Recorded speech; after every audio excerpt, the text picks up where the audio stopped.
Hi friends, எல்லாருக்கும் வணக்கம். இப்போ நம்ம கட் ஒர்க் டிசைன் தான் எப்படி ஈஸியாக கட் பண்ணி தைக்கணுங்கிறது தான் இந்த வீடியோவில் நம்ம பார்க்க போகிறோம். இதுக்கு நம்ம கேன்வாஸ் எடுத்துக்கலாம், லைனிங் கிளாத், மெயின் கிளாத் நம்ம எடுத்து வச்சுக்கலாம். இப்போ இதோட அளவுகள் இப்போ பார்த்துடலாம். கீழே பாருங்கள், நம்ம ஒரு 1.5 இன்ச்சு பட்டிக்காக எடுத்துக்கலாம். ப்ளவுஸோட முழு உயரம் ஷோல்டரோடு சேர்த்து 15.5 இன்ச்சு, கழுத்து அகலம் 2.5 இன்ச்சு, ஷோல்டர் 3.5 இன்ச்சு, ஆம்கோல் 6 இன்ச்சு, மார்பு சுற்றளவில் ஒரு பகுதி 10 இன்ச்சு, தையலுக்காக 1.5 இன்ச்சு, பின்கழுத்து உயரம் பார்த்திங்கன்னா 10 இன்ச்சு. இதை இப்போ நம்ம தனியாக எடுத்து வச்சிடலாம். இப்போ கேன்வாஸ் பாருங்கள், இந்த மாதிரி ரெண்டாக நம்ம மடித்து போட்டுக்கலாம். இதுக்கு நான் பேப்பர் கேன்வாஸ் தான் நான் எடுத்திருக்கேன். கழுத்து அகலம் 2.5 இன்ச்சு, உயரம் பார்த்திங்கன்னா நம்ம 10 இன்ச்சுக்கு இந்த மாதிரி ஒரு பாக்ஸ் நம்ம போட்டுக்கலாம். கீழேயுமே அதே அகலத்திலே நம்ம எடுத்துக்கலாம். இப்போ பார்த்திங்கன்னா நம்ம யூனெக் ரவுண்டு தான் நம்ம போட போகிறோம். அந்த கார்னர் பகுதியிலேருந்து 1 இன்ச்சு ஹைட்டில் இந்த மாதிரி யூனெக் ரவுண்டு நம்ம அழகாக போட்டுக்கலாம். அடுத்த லைன் பார்த்திங்கன்னா கரெக்டாக ஒரு 1/2 இன்ச் டிஸ்டன்ஸில் நம்ம மார்க் பண்ணிக்கலாம். இந்த கட் ஒர்க்குக்கு கண்டிப்பாக இந்த மாதிரி மெத்தடில் தான் குறிக்கணும், இல்லாட்டினா நம்மளுக்கு அப்படியே கன்ஃபியூஸ் ஆகி குழப்பமாகி போயிடும். ஃபஸ்ட்டு நம்மளுக்கு கழுத்து அகலம் எவ்வளவு வருதோ அந்த அகலத்தில் குறிச்சிட்டு அடுத்த லைன் பார்த்திங்கன்னா 1/2 இன்ச் டிஸ்டன்ஸில் இந்த மாதிரி மார்க் பண்ணி அழகாக நம்ம லைன் போட்டுக்கலாம். பாருங்கள், நம்ம அழகாக பொறுமையாக நம்ம போட்டுக்கலாம்.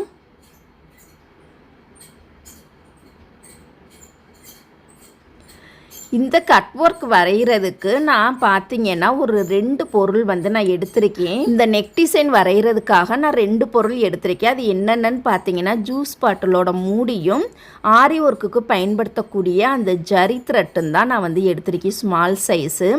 நம்ம ரவுண்டு நெக்குக்கு எந்த சைஸில் போட்டால் நம்மளுக்கு பெஸ்ட்டாக இருக்குன்னு பார்த்தீங்கன்னா, அந்த ஆரி ஒர்க்குக்கு பயன்படுத்தக்கூடிய அந்த ஜரி த்ரெட்டில் இருக்கிறது தான் நம்மளுக்கு ஸ்மால் சைஸ் கரெக்டாக இருக்கும். இதை இந்த மாதிரி அடையாளப்படுத்துறதுக்காக ப்ளஸ் சிம்பிள் கரெக்டாக நம்ம போட்டுக்கலாம். அரை வட்டம், முழு வட்டம், கால் வட்டம்ங்கிற மாதிரி நம்ம போட்டுக்கலாம்.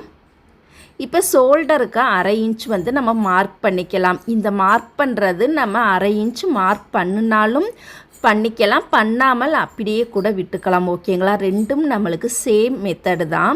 இந்த ரவுண்டு போடணும் அப்படின்னா நெக் பகுதியோட கீழே இருந்து தான் நம்ம ஸ்டார்ட் பண்ணணும், மேலே இருந்து ஸ்டார்ட் பண்ணக்கூடாது. கீழே பார்த்தீங்கன்னா மடிப்பு பகுதி இருக்குது. அந்த ப்ளஸ் சிம்பிளில் ஒரு பகுதியை மட்டும்தான் நம்ம எடுத்து ரவுண்டு நம்ம போட போகிறோம். அரைவட்ட ரவுண்டு போடக்கூடாது. அந்த 4ல் ஒரு பகுதி மட்டும், அதாவது கால் வட்டம் மட்டும் நம்ம போட்டுக்கலாம். இது பாருங்கள், அடையாளப்படுத்துறதுக்காக 1ன்னு நான் போட்டிருக்கேன். அதில் கால் வட்டம் மட்டும் போட்டுக்கலாம். அடுத்து நம்ம போடக்கூடிய ரவுண்டு பார்த்திங்கன்னா அரைவட்ட ரவுண்டில் தான் நம்ம போட்டுக்கணும். ஓகேங்களா? ஃபஸ்ட்டு கால்வட்ட ரவுண்டு சென்ட்ரு பகுதியில் போட்டதுக்கப்புறமா அடுத்தடுத்து போடக்கூடியதாக அரைவட்ட ரவுண்டாகவே நம்ம போடணும். இந்த ரவுண்டு போடும்போது பார்த்திங்கன்னா கரெக்டாக அந்த கோட்டுக்கு கீழே வரக்கூடாது, கோட்டுக்கு மேலே வரக்கூடாது. கரெக்டாக அந்த கோட்டை ஒட்டியே வளைவு ஷேப் போடணும். பாருங்கள், குறுக்க அரைவட்டத்துக்கு குறுக்க நான் ஒரு கோடு போட்டிருக்கேன். அந்த கோட்டை வச்சே கரெக்டாக நம்ம மார்க் பண்ணி போடணும். அந்த ஒவ்வொரு வளைவு பகுதிக்கும் டிஸ்டன்ஸ் வராமல், 1 நூல் 2 நூல் டிஸ்டன்ஸ் வராமல் ஒரு வட்டம் போட்டதுக்கப்புறமா அடுத்த வட்டம். இப்போ பாருங்கள், மேலே ரவுண்டு போடும்போதே ஒரு கோணல் மணல்மாக வந்துருச்சு. அதை நம்ம சரியான ரவுண்டில் நம்ம போட்டுக்கலாம். இப்போ ஃபஸ்ட்டு ஒரு வட்டம் போட்டுட்டோம் அப்படின்னா அடுத்து 1 நூல் 2 நூல் டிஸ்டன்ஸ் வராமல் அந்த எட்ஜ்லேயே அந்த எண்டுலேயே அடுத்த ஒரு ரவுண்டு அப்படியே சேர்த்து ஜாயிண்டாகவே வந்துடணும். அந்த மாதிரி கரெக்டாக அழகாக இந்த ரவுண்டை வச்சு நம்ம அழகான ரவுண்டு ஷேப் நம்ம போட்டுக்கலாம். ஓகேங்களா? அந்த கோட்டை ஒட்டியே தான் நம்ம வந்து வளைவு போடணும். இப்போ நீங்கள் அந்த வீடியோவை பார்த்தீங்கனாலே தெரியும், அந்த வளைவு வந்து கோட்டுக்கு உள்ளேயும் வரலை, கோட்டுக்கு வெளியிலையும் வரலை. இப்போ போடும்போது பார்த்தீங்கன்னா லைட்டாக கோட்டுக்கு மேலே வந்துருச்சு. திருப்பியுமே அதை சரியான அளவில் வச்சு நம்ம வந்து ரவுண்டு வந்து நம்ம போட்டுக்கலாம். ஸ்மால் சைஸில் ரவுண்டு நெக்கில் அந்த கட் ஒர்க் வேணும் அப்படின்னா இந்த மாதிரி ஸ்மால் சைஸ் வந்து நம்ம எடுத்துக்கலாம்.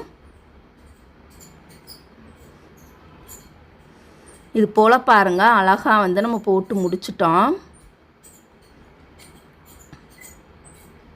இந்த கட் ஒர்க் பார்த்தீங்கன்னா பார்க்குறதுக்கு தான் சிம்பிளாக இருக்கும், ஆனால் வேலை பார்த்தீங்கன்னா ரொம்ப ஹெவியாக இருக்கும். இந்த மாதிரி டிசைன்லாம் நுணுக்கமாக செய்யக்கூடிய டிசைன், ஓகேங்களா?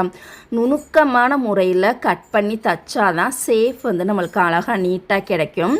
இப்போ அடுத்த லைன் பார்த்தீங்கன்னா நம்ம எப்போதும் போடுற மாதிரி தான் அந்த 1 இன்ச் டிஸ்டன்ஸில் நம்ம மார்க் பண்ணி அதே சேஃப்லேயே நம்ம வந்து போட்டுக்கலாம், ஓகேங்களா? ஆல்ரெடி நம்ம நெக் டிசைன் எப்படி போடுவோமோ அவுட்லைன் பார்த்தீங்கன்னா 1 இன்ச் 1.25 இன்ச் வந்து நம்ம மார்க் பண்ணுவோம்.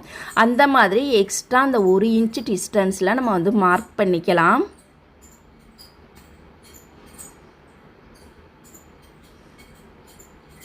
இப்போ பாருங்கள், அதை அப்படியே நம்ம வந்து ரவுண்டு ஷேப்க்கு வந்து நம்ம போட்டுடலாம்.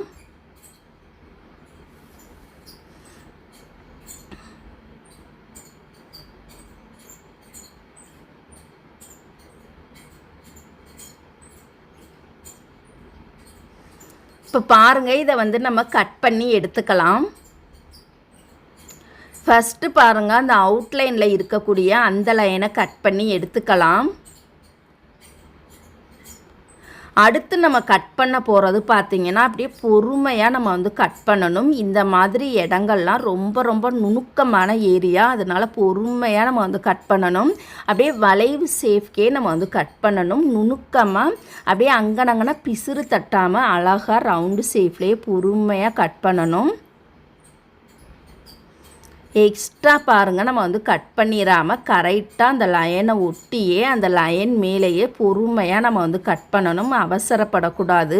இந்த கட் ஒர்க் டிசைன் தைக்கிறதெல்லாம் ரொம்ப ரொம்ப நுணுக்கமான ஒரு நெக் டிசைன், அதனால் பார்த்து பொறுமையாக நம்ம வந்து கட் பண்ணணும்.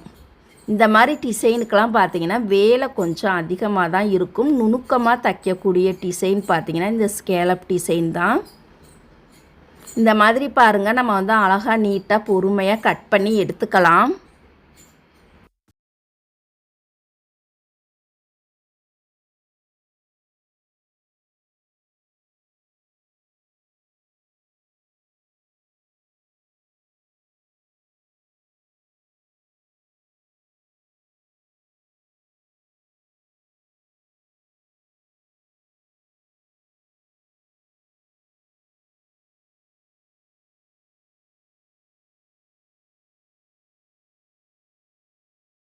நம்ம வந்து அழகாக நீட்டாக கட் பண்ணிட்டோம். அந்த மேலே இருக்கக்கூடிய அந்த ஷோல்டருக்குன்னு 1/2 இன்ச்சு விட்டுருந்தோம் இல்லையா, அதை வந்து நம்ம கட் பண்ணிடுவோம், ஓகேங்களா? இல்லாட்டினா கொஞ்சம் குழப்பமாயிரும். கட் பண்ணிட்டோம்னா இந்த மாதிரி ஷேப்பில் இருக்கும். சென்ட்ரு பகுதியில் பாருங்கள், எல்லாமே நம்மளுக்கு ஒரே ரவுண்டு அழகாக நீட்டாக கிடச்சிருச்சு. இதை இப்போ நம்ம அந்த பொருளை தனியாக எடுத்து வச்சிடலாம். கண்டிப்பாக இந்த கட் ஒர்க் டிசைனுக்கு அயன் பண்ணி தான் நம்மளால் தைக்க முடியும். ஏன்னா இது வந்து நுணுக்கமான ஏரியாங்கிறனால கொஞ்சம் கஷ்டம். அயன் பண்ணாமல் நார்மலாக நான் மற்ற நெக்குக்கெல்லாம் எப்படி நான் வந்து தைப்பனோ அந்த மாதிரி மெத்தடில் இந்த டிசைனுக்கு வந்து தைக்க முடியாது. ஏன்னா ஃபஸ்ட்டில் இருந்து லாஸ்ட்டு வரைக்கும் நம்ம வந்து தையல் போடணும். திருப்பி ஒரு முறை தையல் போடும் பொழுது ரொம்ப வேலை வந்து அதிகமாயிரும், சேஃப்லாம் நம்மளுக்கு நழுவிடும். அதனால அயன் பண்ணிட்டு நம்ம தைக்கிறது ரொம்ப ரொம்ப நல்லது. இந்த கேன்வாஸில் பார்த்தீங்கன்னா ஒன் சைடு வந்து வலுவலுப்பாக இருக்கும், இன்னொரு சைடு சொர சொரப்பாக இருக்கும். வலுவலுப்பாக இருக்கக்கூடிய பகுதியை துணியை ஒட்டுன மாதிரி வச்சுட்டு சொர சொரப்பு பகுதியை மேல் நோக்கி வர்ற மாதிரி வச்சுக்கணும். இந்த கேன்வாஸோட சென்ட்ரு பகுதியை கரெக்டாக அந்த மாதிரி லைன் போட்டுக்கலாம். நம்ம கழுத்து அகலம் 2.5 இன்ச்சு 2.5 இன்ச்சு 5 இன்ச்சில் நம்ம எடுத்திருந்தோம். அதை இந்த மாதிரி மார்க் பண்ணிக்கலாம். இந்த சைடு 2.5 இன்ச்சு, அந்த சைடு 2.5 இன்ச்சு கரெக்டாக மார்க் பண்ணி சென்டரில் இந்த மாதிரி ஃபஸ்ட்டிலேருந்து கீழே வரைக்கும் ஒரு லைன் வந்து போட்டுக்கலாம். கரெக்டாக இந்த நெக் ஷேப்பை கரெக்டாக பொருத்தமாக வச்சதுக்கப்புறம்தான் கொஞ்சம் வந்து ஹெவி சூடு ஆனதுமே அயன் பண்ணிடணும். நார்மல் சூடுலாம் வச்சோம்னா அந்த கேன்வாஸ் வந்து துணியில் வந்து ஒட்டாது, ஓகேங்களா? ரொம்ப ஹெவி சூடில் லேசாக வச்ச உடனேயே நம்மளுக்கு வந்து பசை போல் துணியில் வந்து ஒட்டிடும். டக்குன்னு ஃபாஸ்ட்டாக வந்து அயன் பண்ணி எடுத்துடணும், இல்லாட்டினா துணி வந்து பொசுங்கி போயிடும். ஓகேங்களா? இது போல் பாருங்கள், இந்த சைடு அந்த சைடு நல்லா வந்து அழுத்தமாக நம்ம வந்து தேய்ச்சிக்கலாம். இது வந்து லைனிங் கிளாத்தில் தான் நம்ம வந்து அயன் பண்ணணும். லைனிங் கிளாத்து என்கிட்ட இப்போ இல்லாதனால நான் அந்த மெயின் கிளாத்து கொஞ்சம் துணி இருந்ததா அதிலே வச்சு நான் அந்த மாதிரி அயன் பண்ணிக்கிட்டேன். இப்போ பாருங்கள், நல்லா சூப்பராகவே ஒட்டிக்கிருச்சு. பாருங்கள், துணி வந்து பொசுக்கிற மாதிரி சுருங்கிருச்சு பார்த்தீங்களா? அதனால் பார்த்து பொறுமையாக நம்ம வந்து அயன் பண்ணி எடுத்துக்கணும். இப்போ நல்லா வந்து அயன் பண்ணதுக்கப்புறமா ஸ்ட்ராங்காக துணியில் வந்து ஒட்டிக்கிருச்சு. இப்போ அவுட்லைன் பார்த்திங்கன்னா கரெக்டாக இப்போதைக்கு ஒரு 1 இன்ச்சு டிஸ்டன்ஸில் மீதி இருக்கக்கூடிய துணியை வந்து நம்ம கட் பண்ணி எடுத்துடலாம். ஓகேங்களா? கண்டிப்பாக இந்த கட் ஒர்க் டிசைனுக்கு மட்டும் அயன் பண்ணி தான் நம்ம வந்து தைக்கணும். இப்போ பார்த்திங்கன்னா 1/2 இன்ச்சு டிஸ்டன்ஸ் மட்டும் வச்சுட்டு மீதி இருக்கக்கூடிய துணியை நம்ம வந்து கட் பண்ணி எடுத்துடலாம்.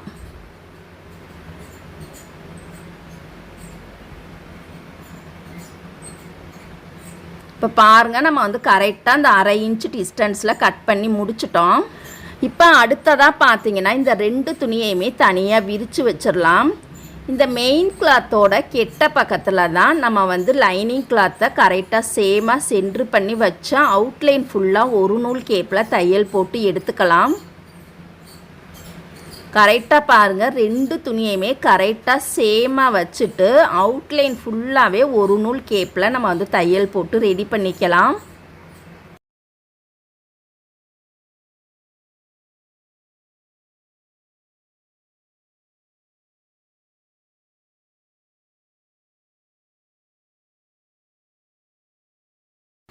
இந்த ஸ்கேலப் டிசைனுக்கு மட்டும் பார்த்திங்கன்னா தனியாக ஒரு துணியில் கேன்வாஸ் அயன் பண்ணி தைச்சோம் அப்படின்னா நம்மளுக்கு அந்த நெக் பகுதி பார்த்திங்கன்னா நல்லா ஸ்டிப்பாக ரொம்ப சூப்பராக இருக்கும்.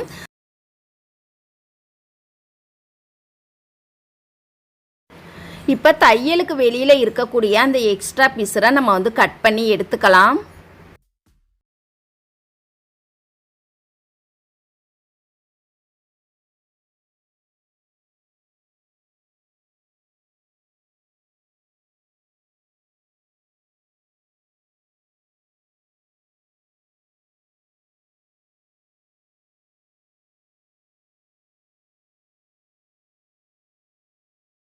நம்ம வந்து பட்டி வந்து மடித்து தைச்சிடலாம். ஓகேங்களா? இப்போ வந்து பிசுறு தெரியாமல் இருக்கிறதுக்காக தான் நான் வந்து பட்டி மடித்து தைக்கிறேன். மற்றபடி பார்த்திங்கன்னா நம்ம ஃப்ரண்ட்டு பக்கம் தைச்சிட்டு தான் பேக் சைடு பட்டி வந்து மடித்து தைக்கணும். ஓகேங்களா? இப்போ நான் உங்கள்கிட்ட வீடியோவில் காமிக்கிறதுக்காக தான் கீழே வந்து அந்த பிசுறு பகுதி தெரியாமல் பட்டி வந்து மடித்து தைச்சி காமிக்கிறேன். ஓகேங்களா? இதில் வந்து இப்போ நம்ம டபுள் தையல் வந்து போட்டுக்கலாம். டாட் வந்து நெக் தைச்சதுக்கப்புறமா 2 சைடுமே டாட் வந்து நம்ம தைச்சிக்கலாம். இப்போ இந்த பகுதியை பாருங்கள், அழகாக நீட்டாக நம்ம வந்து அயன் பண்ணி எடுத்துக்கலாம். மேலே இருக்கக்கூடிய அந்த பிசுறு பகுதியுமே லைட்டாக வந்து கட் பண்ணிக்கலாம். சென்ட்ரு பகுதியில் லேசாக கட் பண்ணிவிட்டு அடையாளப்படுத்துறதுக்காக தான் இதை வந்து லேசாக வந்து நம்ம கட் பண்ணி எடுத்துருக்கோம். இதை இப்போ நம்ம தனியாக எடுத்து வச்சிடலாம். இப்போ ஒரு துணியில் வந்து நம்ம கேன்வாஸ் பகுதியை அயன் பண்ணி வச்சுருந்தோம். அந்த 1/2 இன்ச்சு பிசுரை பாருங்கள், கேன்வாஸ் மேலே மடித்து விட்டுட்டு ஓரத்துலேயே நம்ம ஒரு தையல் வந்து நம்ம போட்டுக்கலாம். பிசுறு தெரியாமல் கேன்வாஸ் மேலே மடித்து அந்த கேன்வாஸ் மேலேயே ஓரத்துலேயே நம்ம வந்து தையல் போட்டுக்கலாம். ஓகேங்களா? இந்த துணி வந்து நம்ம மெயின் கிளாத்லையும் அட்டாச் பண்ணிக்கலாம், லைனிங் கிளாத்லையுமே அட்டாச் பண்ணிக்கலாம். எனக்கு லைனிங் கிளாத் இப்போ எக்ஸ்ட்ரா இல்லாதனால மெயின் கிளாத்தில் நான் அட்டாச் பண்ணி நான் தைக்கிறேன். மேலே இருக்கக்கூடிய அந்த எக்ஸ்ட்ரா பீஸரை நம்ம கட் பண்ணி எடுத்துக்கலாம். சென்டரில் அடையாளப்படுத்துறதுக்காக இந்த மாதிரி நம்ம கட் பண்ணிக்கலாம். இப்போ பாருங்கள், நம்ம தனியாக வந்து அந்த லைனிங் கிளாத்தும் மெயின் கிளாத்தும் அட்டாச் பண்ணி நம்ம தைச்சிருந்தோம். அந்த பகுதியில் தான் இப்போ தைக்க போகிறோம். இப்போ பாருங்கள், அந்த துணியோட நல்ல பக்கத்தில் தான் நம்ம அந்த கேன்வாஸை வச்சு நம்ம வந்து இப்போ தைக்க போகிறோம். இந்த ப்ளவுஸோட நல்ல பக்கத்தில் தான் வச்சு தைக்கணும். ஓகேங்களா? இந்த இடம் தைக்கும் பொழுது பொறுமையாக தைக்கணும். சென்ட்ரு பகுதியும் கரெக்டாக வந்து சேமாக வச்சுக்கணும், நழுவிடக்கூடாது. பாருங்கள், கேன்வாஸோட சென்ட்ரு பகுதியும் அந்த ப்ளவுஸோட சென்ட்ரு பகுதியும் கரெக்டாக வச்சுட்டு சென்டரில் நழுவாமல் இருக்கிறதுக்காக பின் குத்திக்கலாம்.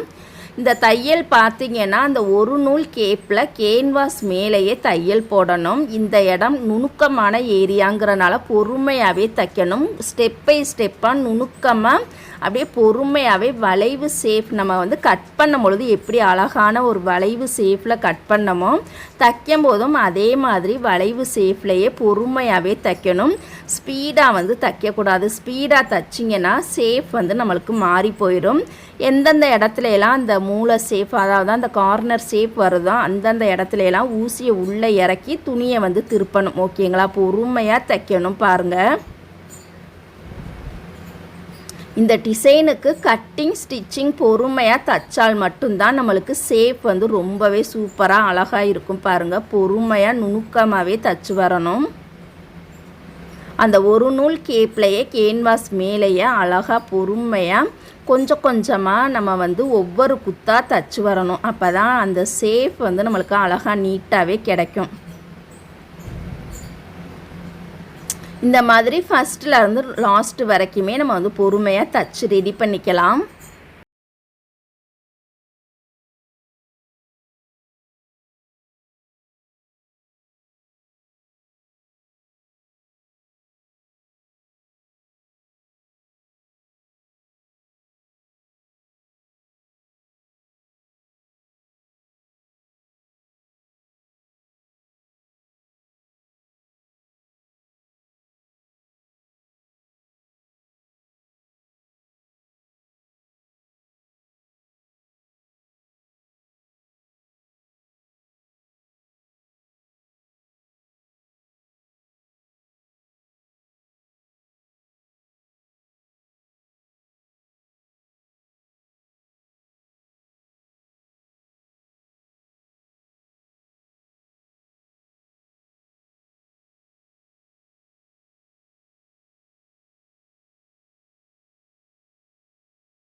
நம்ம வந்து அழகாக நீட்டாக வந்து தச்சு முடிச்சிட்டோம்.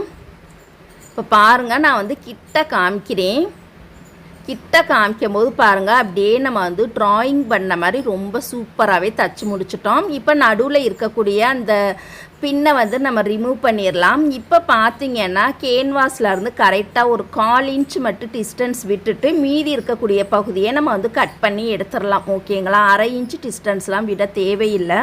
கரெக்டாக ஒரு 1/4 இன்ச் மட்டும் டிஸ்டன்ஸ் விட்டுட்டு அதே சேஃப்லையே நம்ம வந்து கட் பண்ணி எடுத்துக்கலாம்.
ஷேப் எடுத்து விட்டதுக்கு அப்புறமா பார்த்தீங்கன்னா அதுக்கப்புறமா அந்த வளைவு ஷேப் பார்த்தீங்கன்னா நம்மளுக்கு அங்கன ஒரு ஷேப்பாக தெரியும்.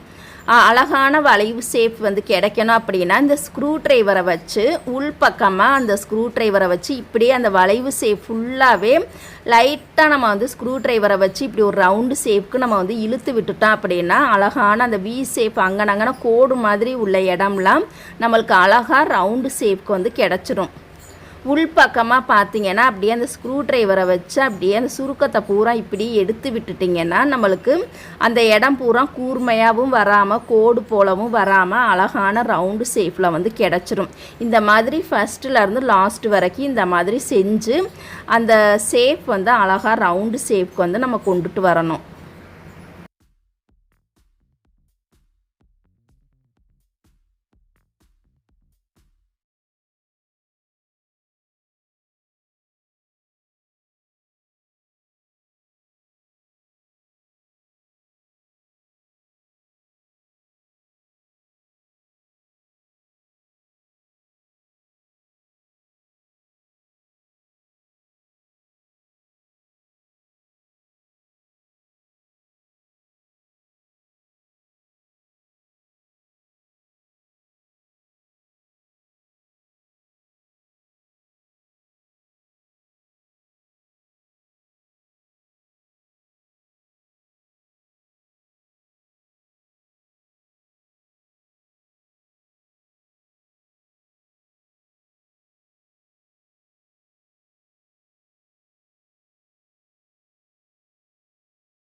நம்ம வந்து அழகாக நீட்டாக தச்சே முடிக்க போகிறோம். இப்போ பாருங்கள், நம்ம வந்து அழகாக தச்சு முடிச்சிட்டோம். இப்போ பார்த்தீங்கன்னா நம்ம ஷோல்டரை சென்ட்ரு பண்ணி 2 சைடுமே டாட் வந்து நம்ம பிடிச்சிக்கலாம். இப்போ அந்த இடம் பார்த்தீங்கன்னா அயன் பண்ணனால துணி வந்து இறுக்கமாக சுருங்கிக்கிருச்சு. 2 சைடுமே பாருங்கள் அயன் பண்ணிக்கலாம். உள்பக்கமாக இந்த பகுதி வந்து நம்ம ஹெம்மிங் பண்ணி எடுத்துக்கணும். உள்பக்கம் பார்த்தீங்கன்னா அந்த கேன்வாஸ் பகுதிக்கு ஹெம்மிங் பண்ணிடணும் ஃபஸ்ட்டுலேருந்து லாஸ்ட்டு வரைக்குமே. இப்போ 2 சைடுமே டாட் வந்து நம்ம தச்சுக்கலாம். இப்போ இந்த பகுதியை அழகாக நீட்டாக நம்ம வந்து அயன் பண்ணி எடுத்துக்கலாம். கண்டிப்பாக இந்த டிசைன் பிடிச்சிருந்ததா அப்படின்னா லைக் பண்ணுங்கள், உங்களுடைய கருத்துக்களை கமெண்ட் பண்ணுங்கள். இப்போ இந்த டிசைனை இப்படியே விட்டாலும் விட்டுறலாம். இல்லை எனக்கு இந்த டிசைனில் கொஞ்சம் ஒர்க்கு வேணும் அப்படின்னு நினச்சா இந்த மாதிரி ஆரி ஒர்க்குக்கு பயன்படுத்தக்கூடிய கிளிப் ஸ்டோன் விற்கிது. இது பார்த்தீங்கன்னா நான் இதழ் ஷேப்பில் வந்து நான் எடுத்திருக்கேன். ஓகேங்களா, அந்தந்த கார்னர் ஷேப்பில் ஒரு இதழ் மாதிரி நம்ம வந்து வைக்க போகிறோம். இதுக்கு பார்த்தீங்கன்னா ஆரி ஒர்க்குக்கு பயன்படுத்தக்கூடிய அந்த கம் பார்த்தீங்கன்னா அதை தான் யூஸ் பண்ணணும். வேறு எதுவுமே யூஸ் பண்ணக்கூடாது. இந்த கம் தான் நம்ம வந்து யூஸ் பண்ணணும். இது நுனி பகுதியில் பார்த்தீங்கன்னா காஞ்சு போய் இருக்கனால இதை வந்து எடுத்து விட்டுறலாம்.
ஷேப் மாதிரி இந்த சைடும் அந்த சைடும் ஒட்டிட்டு சென்டரில் ஒரு பீஸ் ஒட்டுனீங்கன்னா ஒரு ஃப்ளவர் மாதிரி ஒரு குட்டியாக ஒரு இதழ் ஷேப் வந்து நம்மளுக்கு கிடைக்கும்.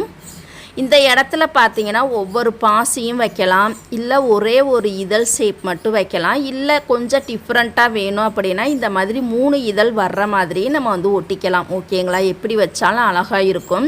ஒர்க்கு வேணும் அப்படின்னு நினச்சிங்கன்னா இந்த மாதிரி மெத்தடை யூஸ் பண்ணிக்கலாம். இல்லை ஒர்க்கு வேணாம், நார்மலாக எனக்கு இந்த ஸ்கேலப் டிசைன் மட்டும் போதும் அப்படின்னு நினச்சா இந்த ஒர்க்கு இல்லாமல் அந்த மாதிரி நார்மலாக வந்து நம்ம தச்சுக்கலாம். ஓகேங்களா, ரெண்டுமே ரொம்பவே சூப்பராக இருக்கும்.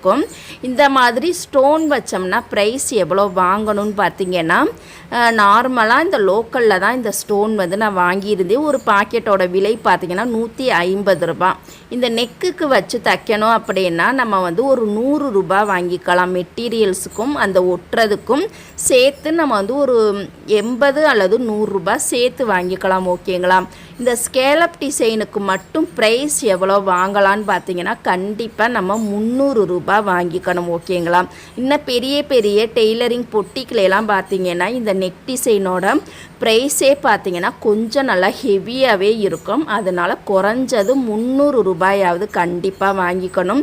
இந்த நெக் டிசைனுக்கு கட்டிங் ஸ்டிச்சிங் ரொம்ப ரொம்ப நுணுக்கமான வேலைங்கிறனால டைம் வந்து நம்மளுக்கு ஜவ்வு மாதிரி அதிக நேரம் வந்து இழுக்கும். ஓகேங்களா, இப்போ நார்மலாக ஒரு டிசைன் தைக்கிறோம் அப்படின்னா அது கூட ஈஸியாக தச்சுப்படலாம். இது வந்து கொஞ்சம் வளைவு ஷேப்புங்கிறனால கட் பண்ணுறது தைக்கிறது எல்லாமே கொஞ்சம் கஷ்டமான பகுதி. ஓகேங்களா, ரொம்ப ரொம்ப நுணுக்கமான ஏரியாவும் கூட. அதனால் கண்டிப்பாக இந்த ஸ்கேலப் டிசைன் யார் கேட்டாலும் சரி 300 ரூபாய் டிசைனுக்கு மட்டும் சேர்த்து வாங்கிக்கோங்க. அது போக லைனிங் ப்ளவுஸோட ஸ்டிச்சிங் சார்ஜ் எவ்வளோ உங்கள் ஏரியா சைடு நீங்கள் வாங்குறீங்களோ அந்த அமௌண்ட்டை சேர்த்து வாங்கிக்கலாம். ஓகேங்களா, மற்றபடி அந்த டிசைன் வேணும்னு கேட்டாங்கன்னா 80 முதல் 100 ரூபாய் வரைக்கும் எக்ஸ்ட்ரா சேர்த்து நம்ம வந்து வாங்கிக்கணும். இந்த ஸ்கேலப் டிசைன்லேயே பார்த்தீங்கன்னா எக்கச்சக்கமான டிசைன் இருக்குது. நம்ம அடுத்தடுத்த வீடியோக்களில் பொறுமையாக பார்க்கலாம். இப்போ நார்மலாக ஸ்கேலப் டிசைன் வந்து அந்த கட் ஒர்க் தைக்கணும் அப்படின்னா ஃபஸ்ட்டு வந்து ரவுண்டு நெக்கை யூஸ் பண்ணி நம்ம வந்து தச்சிடலாம். ஓகேங்களா, அப்புறம் அடுத்தடுத்து தைக்கும் பொழுது வேறு வேறு ஷேப்பில் அந்த ஸ்கேலப் யூஸ் பண்ணி எப்படி தைக்கணுங்கிறத நம்ம அடுத்தடுத்த வீடியோவில் நம்ம பொறுமையாகவே பார்க்கலாம். எல்லாருமே நம்ம சேனலை சப்ஸ்கிரைப் பண்ணாதவங்க சப்ஸ்கிரைப் பண்ணிவிட்டு பாருங்கள். இப்போ லேட்டஸ்ட்டாக வரக்கூடிய டிசைன்லாம் பார்த்தீங்கன்னா எக்கச்சக்கமாக நிறையா இருக்குது. அதோட கட்டிங் எப்படி ஈஸியாக கட் பண்ணணும், எப்படி ஈஸியாக தைக்கணும், என்னென்ன பொருட்கள் வேணும், எப்படி நம்ம ரேட்டெல்லாம் வாங்கணுங்கிறத உங்களுக்கு கிளியராகவே பொறுமையாகவே சொல்லித்தரேன். கண்டிப்பாக நீங்கள் டெய்லராக இருந்தீங்க அப்படின்னா இந்த மாதிரி வீடியோஸ்லாம் கண்டிப்பாக உங்களுக்கு யூஸ்ஃபுல்லாக இருக்கும். எல்லாருமே மிஸ் பண்ணாமல் பாருங்கள்.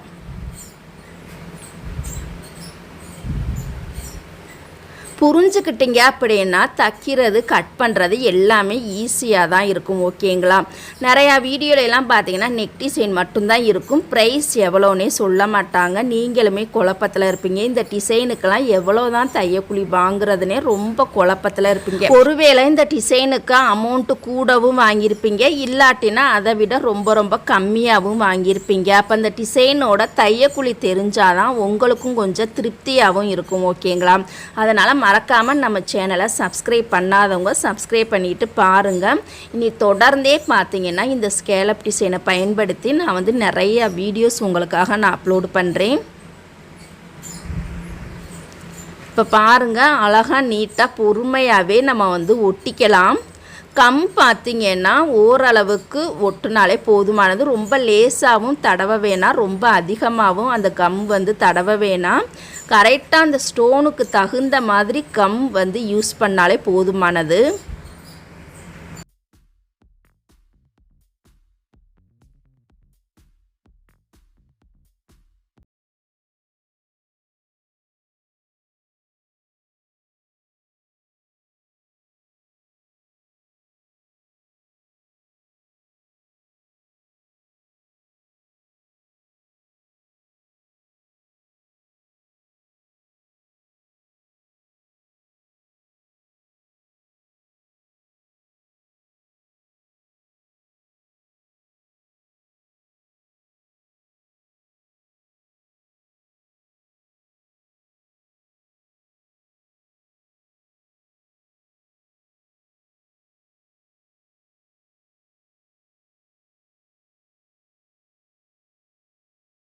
ஃபுல்லாகவே இந்த மாதிரி நம்ம ஒட்டி எடுத்துக்கலாம். இந்த டிசைன் பிடிச்சிருந்ததா அப்படின்னா லைக் பண்ணுங்கள். உங்களுடைய சின்ன சின்ன கருத்துக்களை கமெண்ட் பண்ணுங்கள். தேங்க்யூ.